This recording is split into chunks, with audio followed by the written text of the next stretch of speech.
Terrence Crawford, one of the most feared welterweights.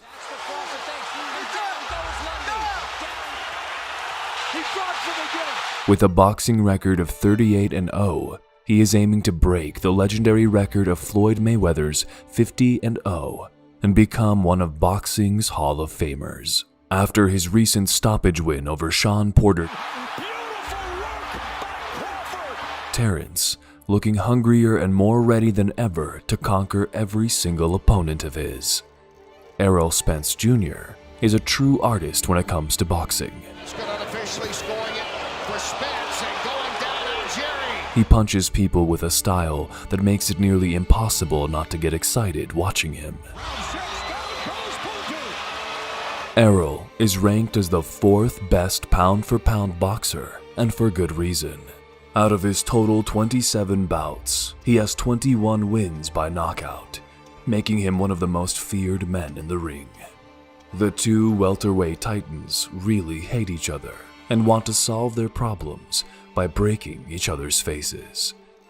Will Crawford remain the welterweight champion for yet another year, or will Spence make one of the biggest comebacks in boxing and gain everything he deserves?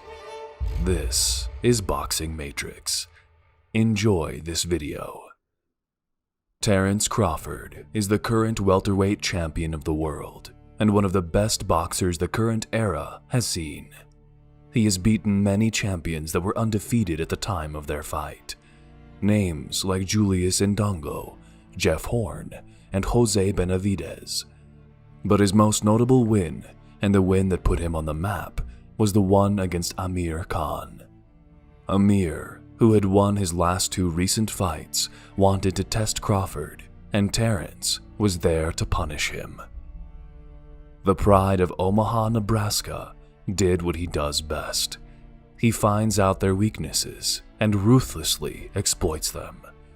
Crawford's impact immediately reached Khan, who has a questionable chin. Away from Khan, but he probably won't see straight right hand. Coming forward, everybody felt conventional wisdom is that Khan's... Crawford stunned the opponent late in the first round with a chopping counter right hand, followed by a left hook for good measure. Oh, he scores a knockdown! Bud Crawford with a first-round knockdown! He's been looking for Crawford. Final 25 seconds of round number 1. He was floating along, calculating, and then, oh, did he wake up? Closing that gap now. There's a right hand. Khan was wobbled by another powerful punch at the end of the first frame, but the bell rescued him from the humiliation of a first-round elimination. Crawford, another right hand, and Khan is wobbly again, trying to stay up. End of 1. Wow! Over the next few rounds, Khan maintained his composure, working the jab and keeping out of range. Outboxing him, landing punches, utilizing the speed, and then there was just one mistake when Canelo got rid of him in the 6th, but Crawford just did that in the 1st. Crawford's about to set him up right now for another big shot. You see Crawford. We will see. We will see when that next right hand lands. There's a body shot with the left hand from Crawford. Yeah, I don't think he's recovered. I think he's slowly recovering.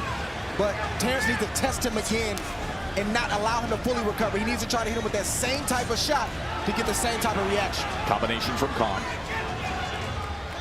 Khan puts that right hand so quickly behind that jab with that speed as he lands a right hand. Moment for Amir Khan. We will see. You know how calculating Bud is.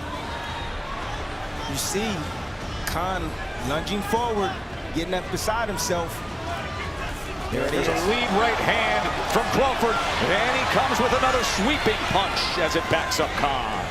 He's not wasting any punches, and that's Crawford. Crawford moved to a southpaw posture in the 3rd round after beginning off in an orthodox position. He was initially less efficient in that stance, but he gradually regained his rhythm. The speed of Khan, so he's okay with Khan shooting that right hand. He's looking to counter him on the way in. With the right hook, there it is. Hold on to as he felt he was the bigger man. As you see tonight, he's not the bigger man or the stronger man. But here, just still waiting, trying to time Amir, trying to get Amir to make a mistake. Trying to counter him with something. There he is, take a half step back. He's looking for the right hook there. All the weight was on his lead foot.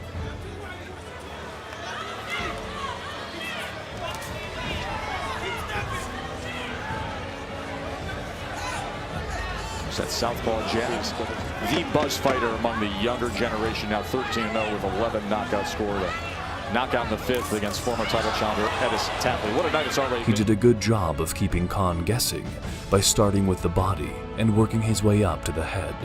So Crawford has to stay focused. He can't get caught up like Bomac said, we're just looking for the knockout, because Amir Khan, he's still throwing. Oh, there is that right hand. He survived it. That was nasty, wasn't it? All set up by the body punches from Crawford. Gets the body, goes upstairs, says that was low, does Khan. Crawford really doesn't care. He's on the attack.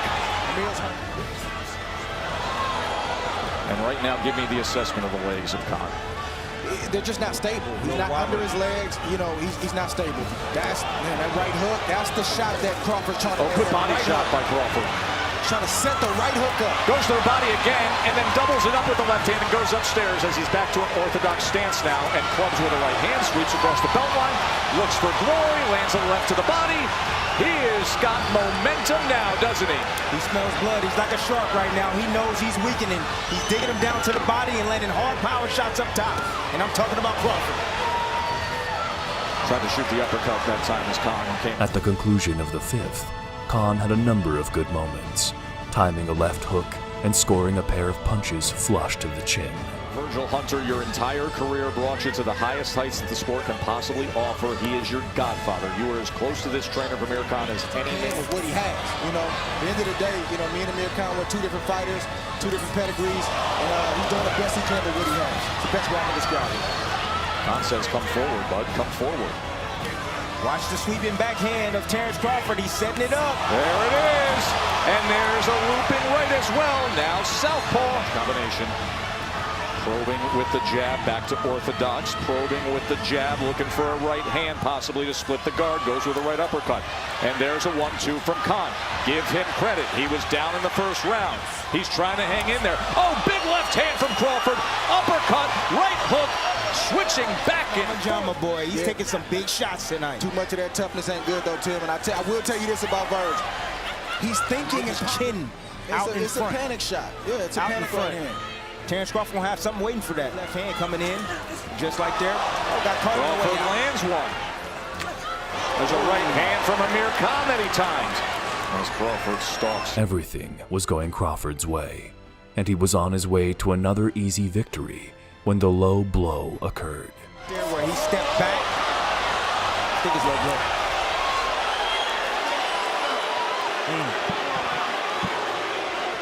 After getting the win, Crawford made it clear who he wanted to be his next fight, and it was no other than the IBF welterweight champion, Errol Spence Jr. Well, you know, it's only one fight they talking about, and that's Spence. Whenever you're ready, I'm here.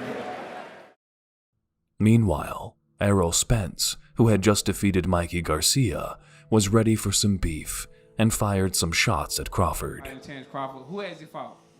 The only name fight you fight, Yorkers Game Boy, the guy that he fought. I fought Lamar Peterson, Chris Algieri, Kell Brook. I mean, and how many fights he got? 30-some fights? You know what I'm saying? Like I said, he's a great fighter, things like that, but you can't put him to me. Errol is known for his clean combinations and strong chin. Terrence's most recent opponent, Sean Porter, had also fought Spence in the IBF welterweight title eliminator, but failed miserably to defeat the well-prepared Errol. Porter, on the other hand, seemed to be Spence's hardest opponent yet, and it showed. Porter felt he could defeat Spence by forcing a brawl with his skilled opponent, taking away Spence's space to put together combos and counterpunching with his awkward technique. Well, Spence off balance. Porter, but he wasn't phased. It's a great fight right now. Porter's strategy mainly worked, especially in the 3rd round, when he absorbed body shots to throw his own. That was a low blow right there, but also good body work. These punches are starting to stray a little low, but let me tell you, this is an incredible action fight right now. Oh. Both guys landed. Spence was doing a good job moving like that, giving him different angles. He wasn't getting caught going straight back, which was good. This is classic Sean Porter, though. You know, where he's all over you. He's swarming you. Those shots are going low. It's good left hand over the top. Oh, some furious action here in round 3. In a chaotic 3 minutes of action, both fighters traded massive blows, and then followed it up with an equally thrilling 4th round, in which each fighter repeatedly rocked the other. Porter's feeling him because I can see him breathing kind of heavy. Oh, big left by Porter. Big left hook right on the temple of Spence. He's landing the hard shots to the head right now. Porter's got the body shots, or Spence got the body shots, but Porter's landing the hard shots to the head. Very close fight. I got it tied up 38-38. We got to keep seeing what the judges are looking at here. Some of these shots are getting through from Sean. It's a lot of back and forth. One guy counters, the other guy counters right back. He's catching Errol at the right times. But right now, Errol's picking up the pace. He's doing the right thing. He's got Porter against the ropes, so Porter can't move, and he's doing some work against him. Now Porter's saying he's turned around. He's saying he wants to do that. There's that turn. He's got to tip that body when he makes the miss. Yep, Porter spun him around once again. Final minute, round 6. See Errol Spence did the right thing. You know, Porter was close to the ropes. Great nice right by Porter. Spence came back with his own counter left hook, and now flip it, pivot, turn. That's what Kenny Porter just yelled out for his side. Well, Spence is missing something really special right now. Spence is saying, I'm going to knock you out. Porter's saying, I'm going to knock you out. There's no stopping Sean Porter from coming forward, and Errol Spence is landing good shots as Porter is making his way inside. Oh, good body shot by Errol. But of course, he made a nice move off, kept his hands in close to diminish the effect of those body punches. Midway through round 10, scheduled for 12 as they continue to go at it here in Los Angeles.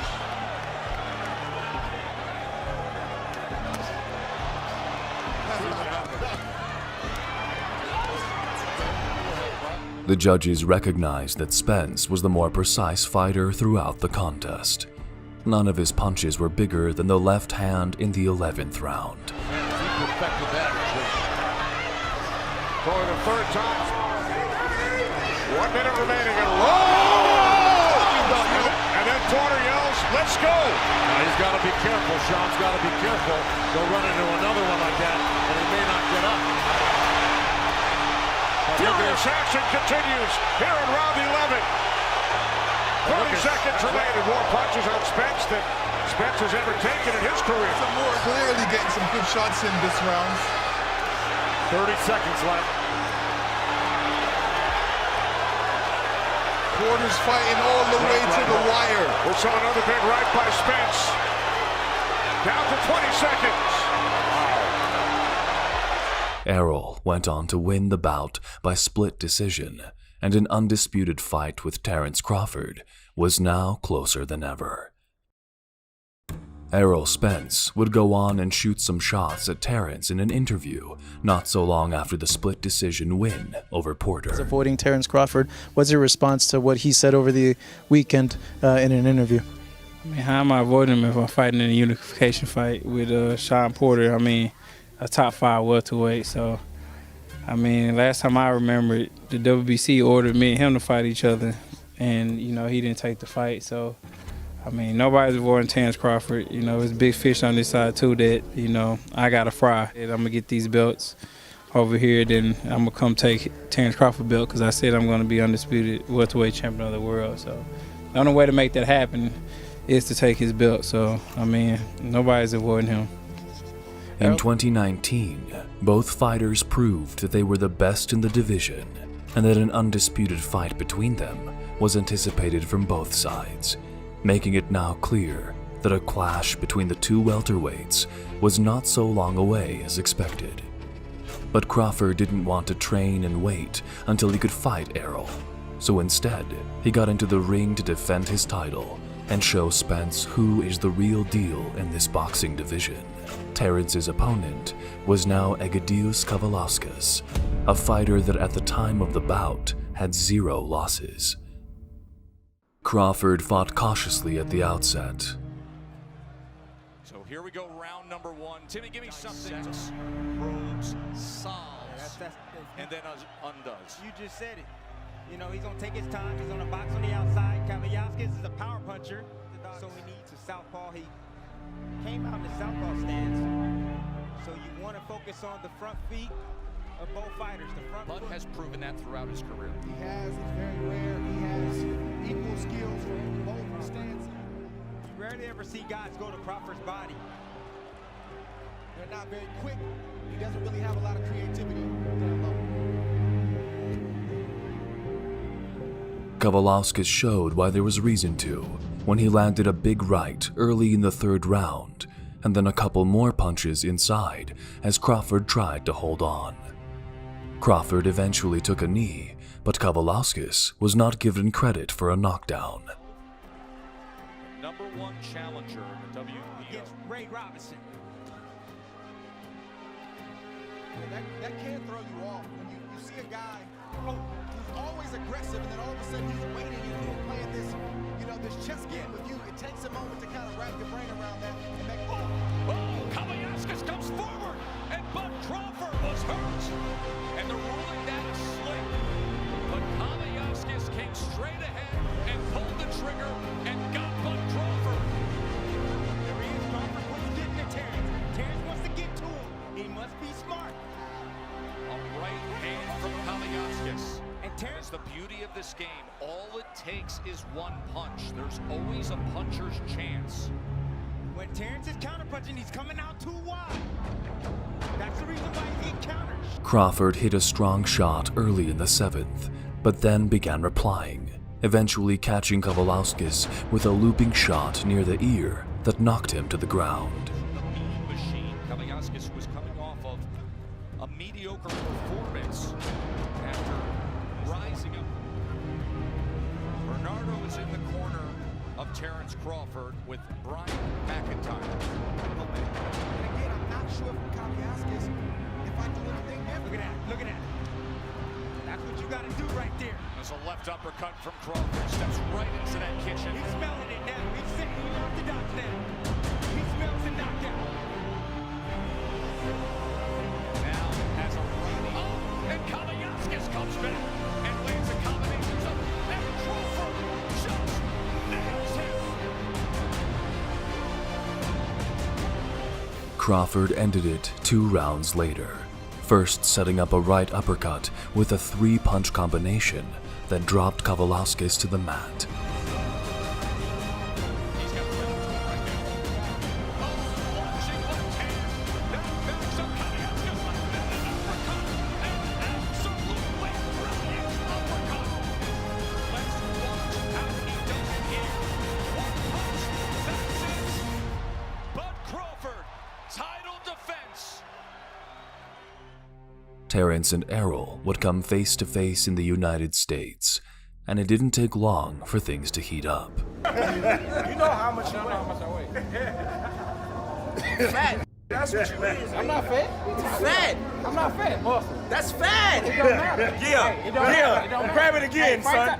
Grab it again. How I look at the weigh-in, though? Grab it again. How I look at the weigh-in, We talking about now. How I look at the weigh-in, But though? you talking about how But big how I you look at the weigh-in, is. It's though? fat. But how I look at the Grab weigh-in? that. How I look at the weigh-in? Yeah. I guarantee I'm gonna crush you. Grab that. Okay, let me ask you a question. Grab that. Smack you when you face. Don't try to go to the body. Why you talking from the side, bro? Don't try that little. Don't try that. that. Bro, you got nothing to do with this, bro. I'm It don't solid matter. as a I'm rock. gonna knock you out, bro. On You that- been hurt. that's fat. You got hurt by getting bored. That's fat. You got hurt by getting I bored. did. Yeah. You got hurt by And what's that Campo. strategy? You got hurt by When Campo. have I got hurt by Campo? And you got hurt Pull by that up. Kell Pull that Brook. up. Pull And that you up. got hurt by Kell Brook. When? Now We seen you get wobbly leg. We seen you get wobbly But then leg. what? We seen you get After that. After Crawford and Spence finally met face to face, promoters started thinking if this was a good PPV fight to be made. But it all changed soon for the young Errol Spence Jr. In the early hours of October 10th of 2019, Errol, who was driving his Ferrari 488 Spider in Texas, came face to face with a life-threatening experience. Spense Jr., who was alone in the car, was driving at a very high speed. At one point, the Truth lost control of the car and got ejected from it as the Ferrari rolled multiple times on the road. I'm in my Ferrari driving, and I really don't know what happened. I don't remember that night. Tell you the truth, I just seen the video of me flipping, down the road and in the car, and, didn't see me fly out or anything like that. Just seen a surveillance camera of me falling out, and, gratefully, one of my friends was driving behind me, and he had stopped, and he seen me in the middle of the street. On May 21st, 2021, former 8-division champion Manny Pacquiao made an announcement on social media that he would face the welterweight champion Errol Spence Jr. Errol came face to face with the biggest fight of his life, the boxer who was the toughest opponent of Floyd Mayweather, the Pac-Man, Manny Pacquiao. Spense, now training harder than ever, didn't even have Terrence Crawford and their beef in mind. His eyes were on the Filipino champion who was heading to end his career. With just a few weeks until his mega showdown with Pacquiao on August 21st at the T-Mobile Arena in Las Vegas, Nevada, Spence Jr. was forced to withdraw from the fight due to a retinal detachment in his left eye. The unified welterweight champion then dropped his gloves and walked inside the operating room. Suspicion circulated that he had never been wounded in the first place. Bernard Hopkins, a former 2-division champion and 2019 Hall of Famer, was among many who regarded Spence Jr. and his whole injury claim with skepticism. But I just think, I just have some suspicions about this whole thing, to be honest with you. Because I just think that the way it manifests and came out suddenly real fast and no one knew it before, is to me just, and I've been around a long time and I understand certain things that's said because of other things.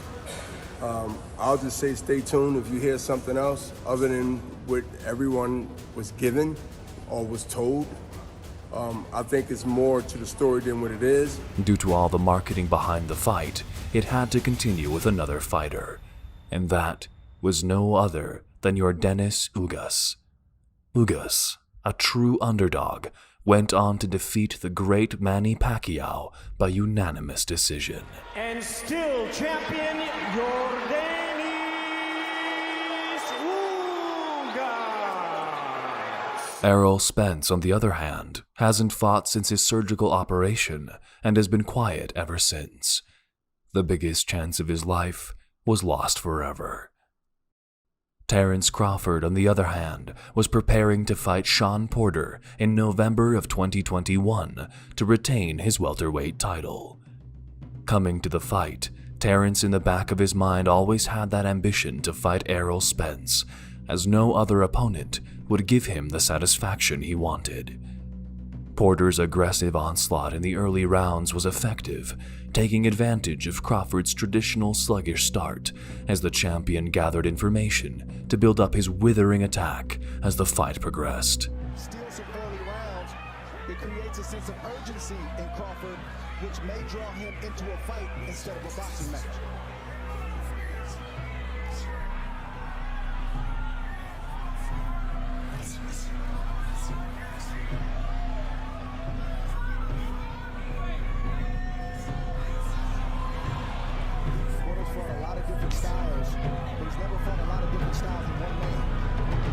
Facing tonight, facing a southpaw, a guy who fights left-handed, an orthodox fighter, a guy who can box and a guy who can fight, and a guy who can hit a good shot right there from Shawn Porter. Shawn Porter responds with the right hand after Crawford threw the right hook.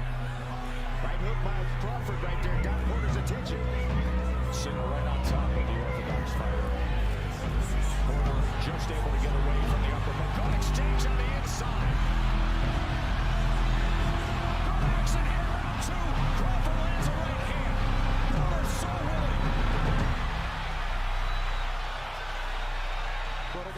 As Crawford dialed up his assault, Porter stepped up to the plate and matched Crawford punch for punch.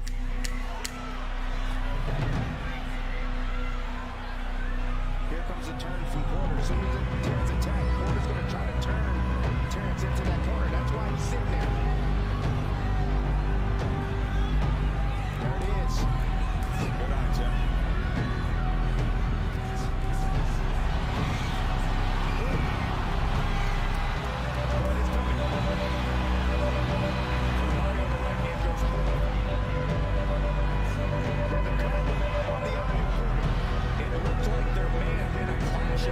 On that last exchange when both men came in.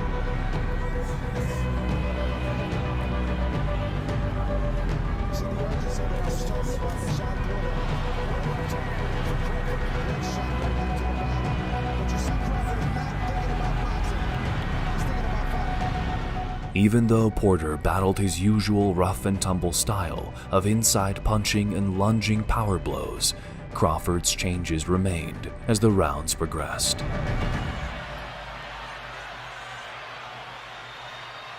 Here comes the turn, the pivot.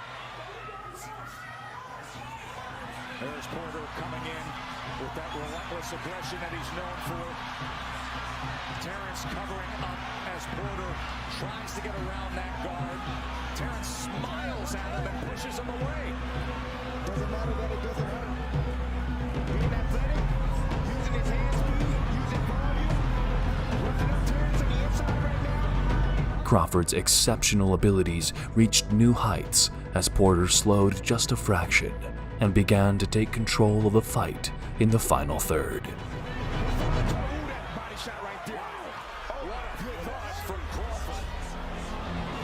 Left hand to the body again and again. Lead left hand from Crawford. As Porter keeps taking those steps forward. Crawford's power ultimately turned the contest in the 10th round. Now the body punches. 28. There is the knockdown score in round 10.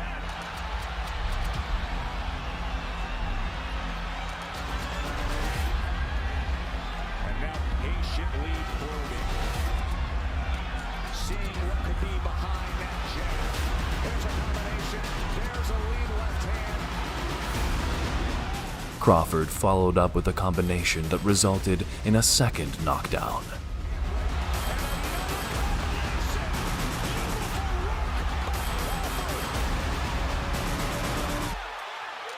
Porter's father and trainer, Kenny Porter, jumped on the ring apron in the 10th round when Porter climbed to his feet after pounding the canvas in rage.